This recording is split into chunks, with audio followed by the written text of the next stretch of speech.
మనం పదవుల గురించి మాట్లాడుతున్నాం కిరణ్ గారు. సో కేంద్రంలోనూ మంత్రి పదవులు వచ్చే ఛాన్సెస్ ఎంతవరకు ఉన్నాయి? ఎన్ని మంత్రి పదవులు వస్తాయి అనుకుంటున్నారు? మేడం పవన్ కళ్యాణ్ గారు ఆ విషయం మాకు అంత డీప్గా తెలియదండి. ఎందుకంటే ఈరోజే ఎన్డీఏతో కలిశారు, ఈరోజు మీటింగ్ జరిగింది, మళ్ళీ 7th వెళ్తున్నారు ఎన్డీఏ మీటింగ్కి.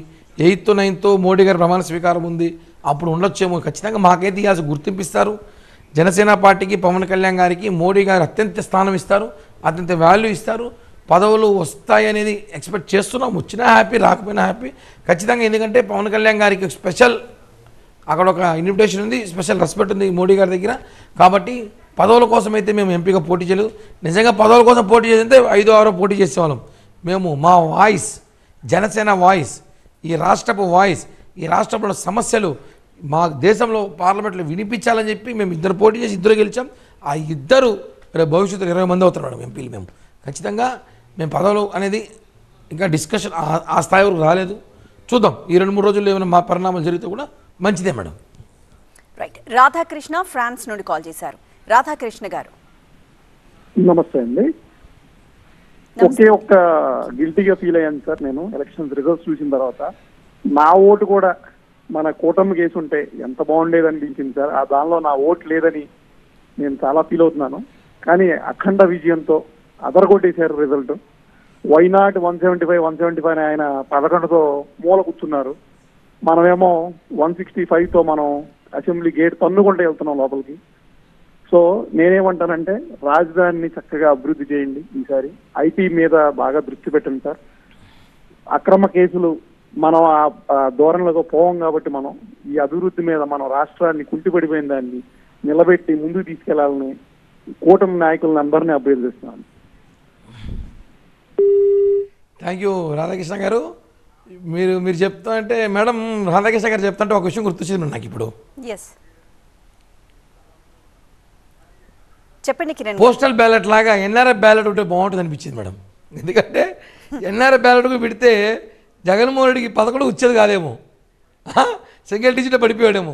అంటే ఎన్ఆర్ఐలో కూడా ఇంతమంది ఈ కూటమికి ఓటీలని చెప్పి ఈ భారతదేశం దాటిన అన్ని కంట్రీలలో ఉన్న భారతీయులు కసితో చాలామంది రాని వాళ్ళు, లీవులు దొరక్క రాని వాళ్ళు చాలామంది బాధపడుతూ చూస్తుంటే ఏమైనా కొత్త చట్టం వస్తే బాగుండు.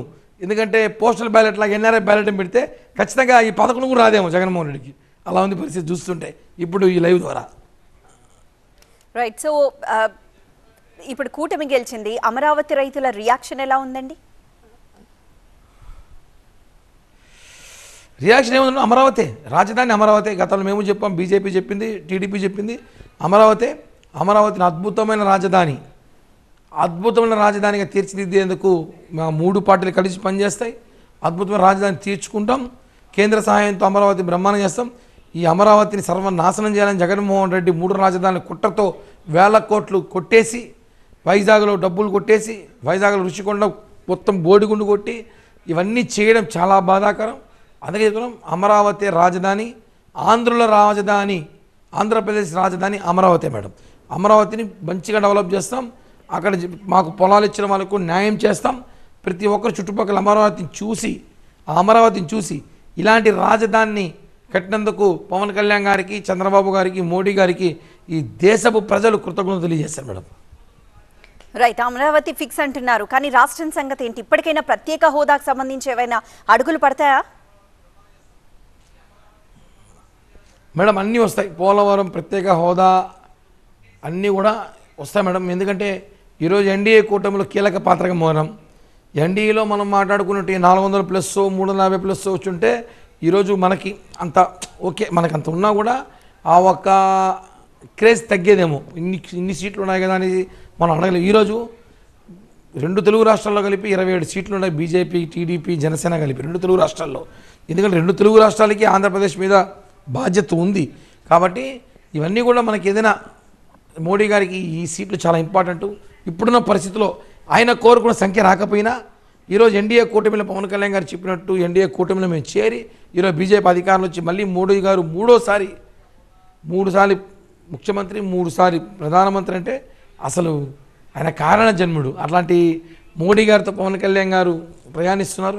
కాబట్టి 100% రాబోయే రోజుల్లో బ్రహ్మాండమైన అభివృద్ధి, రాష్ట్ర అభివృద్ధి జరుగుతుంది. కాబట్టి మేమందరం కూడా ఈ మెజార్టీతో ఖచ్చితంగా మనకి రావాల్సిన పోలవరం ప్రాజెక్టు కానివ్వండి, ప్రత్యేక హోదా కానివ్వండి, మనకు రావాల్సిన రాష్ట్రం రావాల్సిన నిధులు కానివ్వండి, ఒకవేళ మనం ఏమైనా అప్పు తెచ్చుకోవాలన్నా ఏం కావాలన్నా కూడా కేంద్రంలో పెద్దలు ఉన్నారు కాబట్టి ఈజీగా మనకి ట్రాన్స్ఫర్ అవుతాయని చెప్పి కూడా తెలియజేస్తున్నాం మేడం. రైట్, అంటే అధికారాన్ని పంచుకుంటాం, ప్రధాన ప్రతిపక్షంగా ఉంటామని పవన్ కళ్యాణ్ అంటున్నారు. దీన్ని ఎలా అర్థం చేసుకోవాలంటారు? మేడం, అధికారం పంచుకుంటాం, ప్రధాన ప్రతిపక్షం ఉంటాం ఇంకా చెప్పలేదు. అంటే ప్రధాన ప్రతిపక్షం అంటే ఎక్కడ తెలుసా మేడం, ప్రజలకు ఇచ్చిన హామీలు నెరవేర్చకపోతే ఖచ్చితంగా ప్రధాన ప్రతిపక్షం అవుతాం మేము.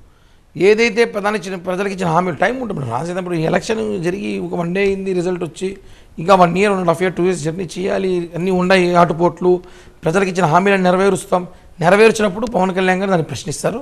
అప్పుడు ప్రధాన ప్రతిపక్షం అని చెప్పడం కన్నా ప్రజల పక్షాన ప్రశ్నించేందుకు ఒక నాయకుడు ఉన్నాడు మేడం, ఆయనే పవన్ కళ్యాణ్ గారు.